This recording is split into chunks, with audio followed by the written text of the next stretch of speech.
We get a lot of questions about what it's like to do this together with the 3 little boys that we have. And what happened last night is just one example of some of the challenges this can be. So our sweet boy, our middle one, he is 3 years old, and he is a little sick. So I gave him some medicine yesterday thinking he'll take a really good early afternoon nap. Well, we are discovering he might have some digestive issues because he fell asleep at 5:30, not noon like we had hoped. So he woke up at 1:30 in the morning. He is in our bed because he's very scared of the dark, and if he's in somebody else's bed, he comes and finds us at 2:30 in the morning anyway. And we were dealing with this for months, and so we finally decided we have a nice big king bed. He can just come and be with us, and it has worked out really well. He sleeps through the night because then when he wakes up, he sees us right away and goes right back to sleep. Yes. But not last night. So. Not last night. From 1:30 to about 2:30, we tried to ignore him and just hope he'd go back to sleep. Didn't work. He did not.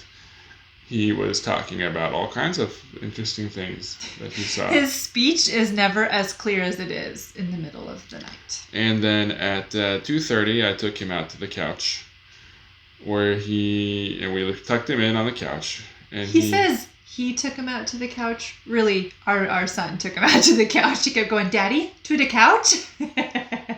And so I stayed with him on the couch, and we got him all tucked up, and he had milk, and he had his books, and he was just drinking his milk. I thought, okay, he'll just go right back to sleep, and I'll just sit next to him so he's not scared. And then he started reading his book, his Chicka Chicka Boom Boom to me, and looked at the letters page, which has been there for 3 years because we had it before he was born. And he said, "Dad, so many letters. And then he found 2 other books, and he was fascinated at finding the author's name on the front. Yes. Had to make sure that he had his Sandra Boynton. So Sandra, if you're out there, thanks. Yeah, you're our son's first crush, apparently. What we just want to try to convey is that as parents of young children that wake up in the middle of the night and then you have to get up, or for me, I practically just took another short little nap before classes. It's hard. It's hard to then bring your usual pep and zest to the classroom. Like, you have to rely a lot more on the cards to yawn,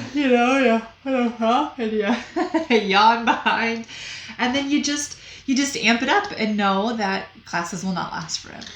Yeah, we did get him to sleep finally after she got up to teach her first 4:30 class. So she got through them. And were there anything exciting about class today? I had 3 new students, and my one regular, she was 17 minutes late. And I think it was at the 5-minute mark, the Chinese teacher came in and told me that the family was fixing the computer. The translation said, family computer failure. And I was like, okay, I guess I know what that means. So I just waited, and I know that it's marked as a no-show after, I believe it's the 15th minute. But it is, if you've been there, it's super frustrating. You can get through a K1 class in that amount of time that's left over, going to the 28th minute so you're not dinged as the teacher. So that was a little frustrating that it's marked as a no-show. But we brought candy and donuts, one of my favorite lessons. Actually, I think this is a K2 lesson. Okay. So, thank you for watching, and as always, reach out if you have any questions for us. We're always happy to answer. Thank you. You're going to drink our coffee now. Yes, our show today is sponsored by coffee. Letter of the day. This one, I believe, is Caribou coffee. It is. We picked up in Kansas City last month, so we were super excited delish. about that. If you have any questions about coffee, I do know something about coffee. He's your person. All right. Bye. Bye.